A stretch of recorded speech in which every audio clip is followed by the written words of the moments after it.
Geneva has a reputation: beautiful, clean, expensive, and boring. At least that's what people keep saying.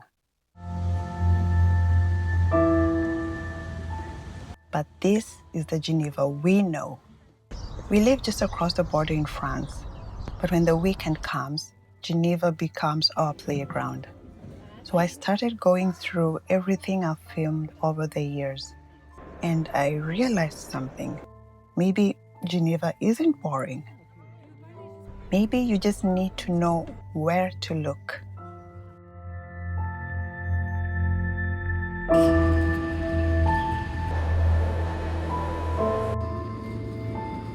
And I get where the reputation comes from. Geneva isn't exactly trying to compete with Barcelona. We just live across the border in France, and when people ask me what it's actually like raising kids in this setup, I never really have a short answer. 2 countries, 2 systems, 2 currencies. It sounds complicated on paper.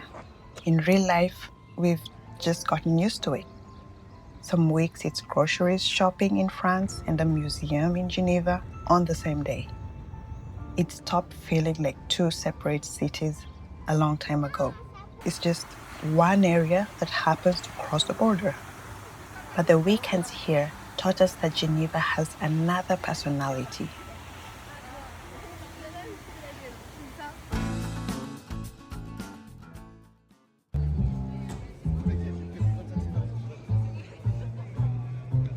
Winter Geneva and summer Geneva feel like 2 completely different cities. Once the weather changes, everything moves outside. Venez goûter cette glace Nutella 100% gratuit à Genève. There are festivals, concerts, outdoor events, neighborhood celebrations. Sometimes we'll hear about something on a Friday and just decide to go. Fête de la Musique is one of those.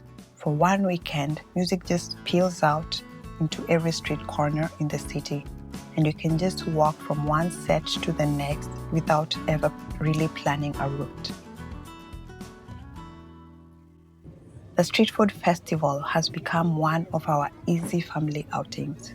We try foods from different countries.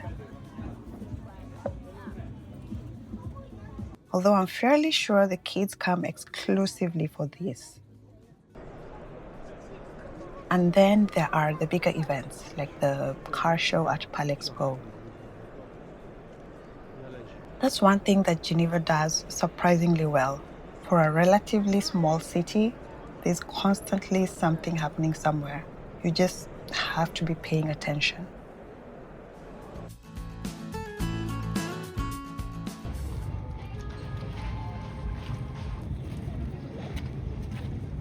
But some of our best weekends here are much quieter. In summer, that usually means the lake. One of our favorites is Plage de Séligny. Nothing complicated. Towels, swimsuits, something to eat, and a few hours just disappear. There's something about a lake day that resets the whole week. The kids don't need entertaining, they just need water. There are other great spots around too, depending on the day.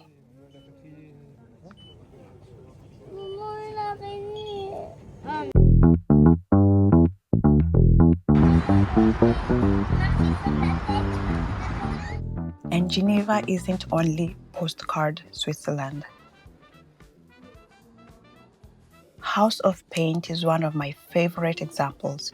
For a few days, huge industrial spaces become canvases, and artists transform entire rooms. It's a one-off thing, not something on every weekend, but it's exactly the kind of surprise that happens when you're paying attention to what's going on around you. It's the side of the city you don't see on a postcard, and honestly, it's my favorite kind of surprise.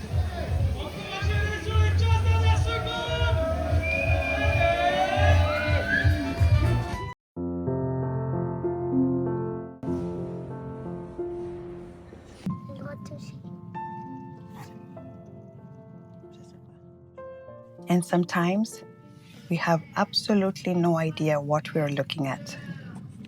Et sinon, on casse tout. Après, ça va faire elle tout en entier. Which honestly is half the fun. We like to expose the kids to art from a young age. We have been to the Musée d'Art et d'Histoire a few times now. There's always a temporary exhibition alongside the permanent one. The last time we went there was a balloon sculpture installation. We just could not get the kids to leave. They went in and out about 4 or 5 times.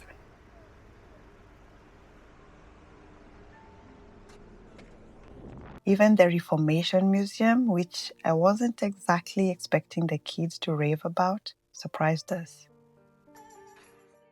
There's a room built as an audiovisual experience, rotating stained glass panels that shift color with the music. It's genuinely beautiful and not something you'd expect walking in. The kids stood there in complete awe and silence, which tells you something.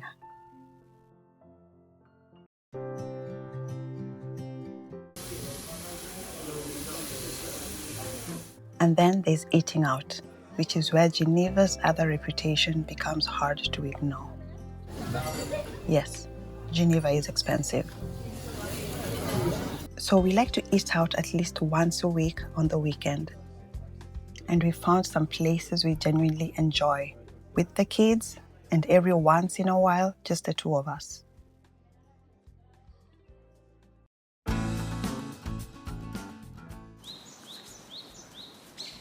The other thing we've learned is that some of our nicest days here cost almost nothing. A walk along the water, a walk in the park with no plan at all, just wherever the kids want to go. No tickets, no reservations, no plan beyond showing up. Ici et là, c'est la rivière. On est à côté de l'eau.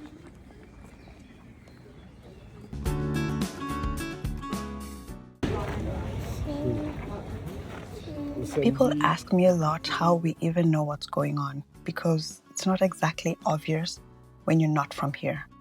So here's where I check. It's less about one perfect app and more about having 2 or 3 places you can check on a Friday before deciding what the weekend looks like.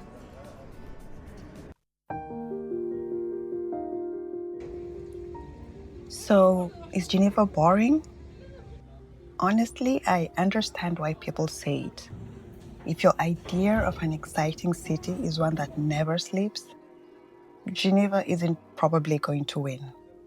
It's not London, it's not Paris, it's not trying to entertain you constantly. Shops here close early. The Sundays are quiet. Nightlife isn't really the point here. But I think Geneva asks something different of you. You have to look a little harder. You have to know when the festivals are on, which beach to go to, which museum has something unusual up this month, which little event appears for one weekend and then disappears. That's not really boring, it's just a different kind of city. It rewards people who pay attention, not people who expect to be entertained. Once we figured that out, our weekends started filling themselves. And maybe that's what I realized going back through all these videos. These aren't really videos of Switzerland. They're videos of our life. This is Geneva. And somehow, it's also just home. I am the star. Bonjour. Bonjour. Bonjour.